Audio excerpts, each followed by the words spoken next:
Setiap 6 bulan sekali umat Hindu memiliki hari suci yang memperingati hari kemenangan Dharma melawan Adharma. Ya, hari suci itu adalah Hari Raya Galungan dan Kuningan. Pada hari itu, umat Hindu akan sibuk dalam mempersiapkan tradisi ini. Salah satunya adalah penjor. Teman-teman di rumah mungkin sudah sering sekali melihat benda yang satu ini. Karena setiap hari raya Galungan, penjor akan selalu ada pada setiap rumah dalam penyambutan hari raya Galungan. Tapi sebenarnya apakah teman-teman tahu apa itu penjor? Pada video ini saya, Iputu Ferdi Pratama, akan membahas secara lengkap mengenai penjor dan membaginya dalam beberapa poin. Yang pertama, apa itu penjor? Makna penjor itu sendiri, tata cara pembuatannya, tujuan pembuatannya, waktu dan tempat pemasangannya, hingga banten pada penjor itu sendiri. Jadi, kita langsung saja ke dalam sesi pembahasan. Penjor umumnya merupakan salah satu simbol dalam budaya Bali yang memiliki makna dan fungsi secara kultural dan religius.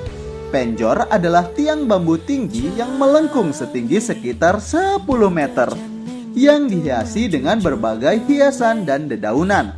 Penjor ini sendiri dapat kita bagi menjadi dua, yakni penjor hias dan penjor sakral.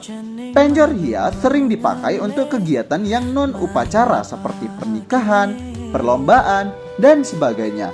Sedangkan penjor sakral sering digunakan untuk kegiatan upacara seperti piodalan dan Hari Raya Galungan Kuningan.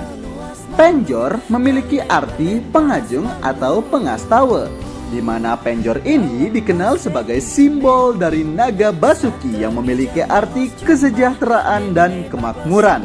Sedangkan penjor yang menjulang tinggi merupakan representasi dari Gunung Agung yang merupakan gunung paling tinggi di Bali serta sakral dan suci. Tata cara pembuatan penjor. Dalam proses pembuatannya, penjor mempunyai fungsi tertentu dalam upacara keagamaan dan wajib dibuat lengkap dengan kelengkapannya. Dalam lontar tutur Dewi Tapini disebutkan setiap unsur pada penjor melambangkan simbol-simbol suci, yaitu sebagai berikut.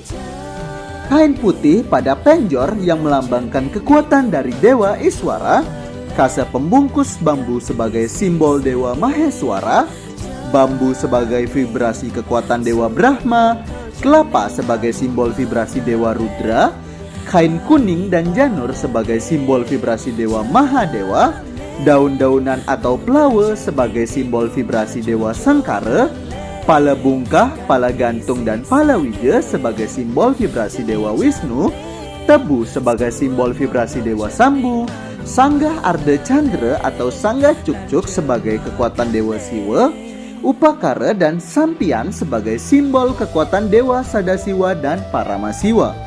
Selain ini, ada beberapa unsur yang wajib ada pada penjor sakral, yaitu jaja uli dan jaja gina sebagai simbol kekuatan Dewa Brahma, jajahitan lama sebagai tribuana, klukuh sebagai simbol Dewa Boga, ubagabek sebagai simbol Raryangon, jajahitan cili sebagai simbol Widyadari, dan jajahitan tamiang sebagai simbol dari penolak bala. Tujuan memasang penjor dalam perayaan Galungan adalah untuk melambangkan Gunung Agung yang merupakan gunung suci dan memberikan keselamatan serta kesejahteraan bagi umat Hindu. Selain itu, penjor juga memiliki fungsi dalam menghormati dan memuja Dewa Wisnu yang sebagai pelindung dari alam semesta. Waktu dan tempat pemasangan penjor. Pemasangan penjor sendiri dilakukan saat hari Anggara Wage Wara Dunggulan, yaitu sehari sebelum Hari Raya Galungan. Setelah mengaturkan banten penampahan Galungan, tepatnya setelah jam 12 siang. Hal ini memiliki makna di mana saat penampahan Galungan, kita sebagai manusia berperang dengan pikiran yang kotor, berperang melawan sifat negatif dan sifat ego. Maka setelah berperang melawan hal tersebut, kita merayakan hal tersebut dengan memasang penjor sebagai simbol kemenangan. Penjor dipasangkan pada lebuh atau halaman depan rumah dengan sanggah cukcuk menghadap ke tengah jalan. Banten pada penjor. Untuk banten pada penjor sendiri, yang biasa dihaturkan adalah banten peras, Banten Daksina, dan Banten Tubungan. Pembuatan penjor sendiri tidak dilihat dari kemegahan ataupun kemewahannya, melainkan dari kelengkapan dari penjor itu sendiri. Oke teman-teman, dari pertanyaan kita di video ini, kita jadi tahu bahwa pentingnya kita mengetahui akan suatu filosofi dari upakara yang sering kita lihat. Dan inilah saatnya kita sebagai generasi muda untuk selalu mempelajari ajaran agama, adat, dan budaya.